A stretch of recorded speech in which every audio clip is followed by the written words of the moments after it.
Praise the Lord. இன்றைக்கி நம்ம யாரை பற்றி பார்க்க போகிறோன்னா, யோவான் ஸ்நானனை பற்றி தான் பார்க்க போகிறோம். இது மத்தேயு 3வது அதிகாரத்தில் இருக்குது. யோவான் ஸ்நானன் பற்றின டீட்டெயில்டு இன்ஃபர்மேஷன் இந்த அதிகாரத்தில் நீங்கள் வாசிக்கலாம் பைபிளில்.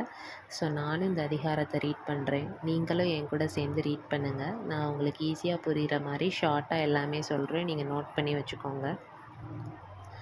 அந்நாட்களில் யோவான் ஸ்நானன் யூதேயாவின் வனாந்திரத்தில் வந்து, மனம் திரும்புங்கள், பரலோக ராஜ்யம் சமீபித்திருக்கிறது என்று பிரசங்கம் பண்ணினான். யோவான் ஸ்நானன் ஒரு பர்சன் இருந்தாங்க. அவங்க மனம் திரும்புங்க, ஏசப்பா சீக்கிரம் வராங்க அப்படின்றத பிரசங்கம் பண்ணுறாங்க. கர்த்தருக்கு வழியை ஆயத்தப்படுத்துங்கள், அவருக்கு பாதைகளை செவ்வை பண்ணுங்கள் என்று வனாந்தரத்திலே கூப்பிடுகிறவனுடைய சத்தம் உண்டென்று ஏசாயா தீர்க்கதரிசியினால் சொல்லப்பட்டவன் இவனே. ஸோ யோவான் ஸ்நானன் பற்றி ஏசாயா தீர்க்கதரிசி ஆல்ரெடி அவங்களுடைய புஸ்தகத்தில் சொல்லியிருக்காங்க. இந்த யோவான் ஒட்டகமயிர் உடையை தரித்து தன் அறையிலே வார்க்கச்சையை கட்டி கொண்டிருந்தான். வெட்டுக்கிளியும் காட்டுத்தேனும் அவனுக்கு ஆகாரமாய் இருந்தது. ஸோ யோவானுடைய ட்ரெஸ்ஸு அண்ட் ஃபுட் ஐட்டம்ஸ் தான் இங்கே சொல்கிறாங்க. அவங்க ட்ரெஸ்ஸு ஒட்டகமயிர் உடை, அவங்க அறையில் வார்க்கச்சை கட்டியிருந்தாங்க. வெட்டுக்கிளியும் காட்டுத்தேனும் தான் அவங்களுடைய ஃபுட் ஐட்டம்ஸாக இருந்துச்சு. நெக்ஸ்ட்டு அப்பொழுது எருசலேம் நகரத்தாரும் யூதேயா தேசத்தார் அனைவரும் யோர்தானுக்கு அடுத்த சுற்றுப்புறத்தார் யாவரும் அவனிடத்திற்கு போய் தங்கள் பாவங்களை அறிக்கையிட்டு யோர்தான் நதியில் அவனால் ஞானஸ்தானம் பெற்றார்கள். இப்போ யோவான் ஸ்நானன்கிட்ட யாரெல்லாம் ஞானஸ்தானம் பெற்றுக்கொண்டாங்க? எருசலேம் நகரத்தார், யூதேயா தேசத்தார், அப்புறம் யோர்தான் பக்கத்தில் இருக்கிற நிறைய ஜனங்கள், சுற்றுப்புறத்தார். பாவ அறிக்கை செஞ்சு தான் ஞானஸ்தானம் பெற்றிருக்காங்க. பரிசேயரிலும் சதுசேயரிலும் அநேகர் தன்னிடத்தில் ஞானஸ்தானம் பெறும்படி வருகிறதை அவன் கண்டு, விரியன் பாம்பு குட்டிகளே, வரும் கோபத்துக்கு தப்பித்து கொள்ள உங்களுக்கு வகை காட்டினவன் யார்? மனம் திரும்புங்கள், மனம் திரும்புதலுக்கு ஏற்ற கனிகளை கொடுங்கள்.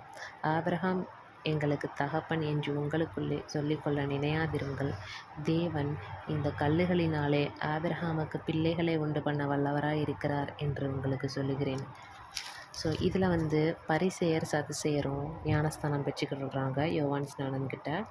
அவங்க மனம் திரும்பி ஞானஸ்தானம் பெற்றுக்கொள்கிறாங்க. இது ரொம்ப ஒரு ஆச்சரியமான காரியம்தான். நெக்ஸ்ட்டு இப்பொழுதே கோடாரியானது மரங்களின் வேரருகே வைத்திருக்கிறது. ஆகையால் நல்ல கனி கொடாத மரமெல்லாம் வெட்டுண்டு அக்கினியிலே போடப்படும். மனம் திரும்புதலுக்கென்று நான் ஜலத்தினால் உங்களுக்கு ஞானஸ்தானம் கொடுக்கிறேன். எனக்கு பின் வருகிறவரோ என்னிலும் வல்லவராயிருக்கிறார்.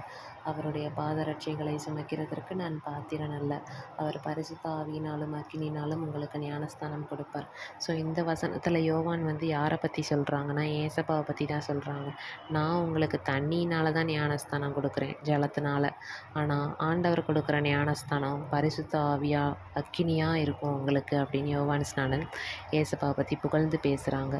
ஏசப்பாவுடைய பாதரட்சியை சுமக்கிறது கூட நான் பாத்திரம் நல்லன்னு தன்னை தாழ்த்துறாங்க யோவான் ஸ்நானன். நம்மளும் யோவான் ஸ்நானனை போல் நம்முடைய வாழ்க்கையில் தாழ்த்த வேண்டும்.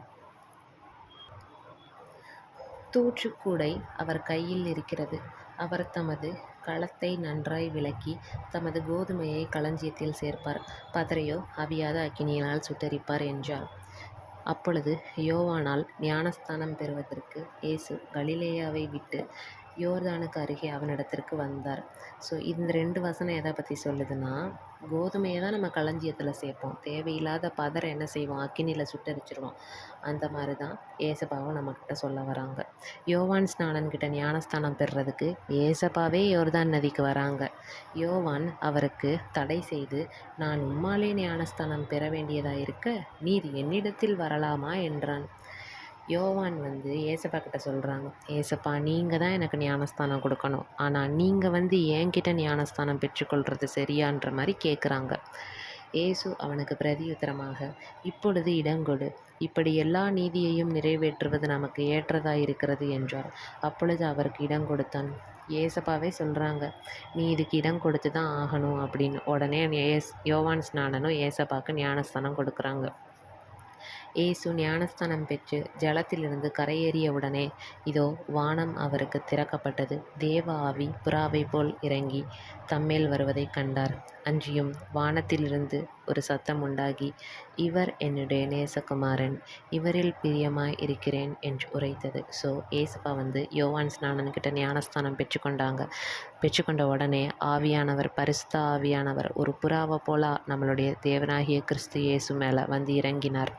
இறங்கிட்டு ஒரு சத்தம் வானத்திலிருந்து வருது. என்னன்னா, இதான் முக்கியமானது. இவர் என்னுடைய நேசகுமாரன், இவரில் பிரியமாய் இருக்கிறேன் அப்படின்னு ஒரு சத்தம் வருது. பரிசுத்த ஆவியானவர் இயேசு கிறிஸ்துவ சொல்கிறார், என்னுடைய நேசகுமாரன், இவருக்கு மேலே நான் பிரியமாக இருக்கிறேன்னு சொல்கிறார். ஸோ எவ்வளோ பெரிய கடவுளாகிய இயேசு கிறிஸ்துவே ஒரு சாதாரண மனிதனான யோவான் ஸ்நானன்கிட்ட ஞானஸ்தானம் பெற்றிருக்காங்க. நம்மளும் ஆண்டவரை போல தாழ்மையுள்ளவர்களாக இருக்க வேண்டும். அதே போல் இந்த இடத்துல யோவான் ஸ்நானனும் தாழ்த்துறாங்க ஏசப்பா முன்னாடி. நம்ம தாழ்மையாக இருந்தோம் அப்படின்னா நமக்கு பெரிய உயர்வுகள் நம்முடைய வாழ்க்கையில் கிடைக்கும். தேங்க்யூ.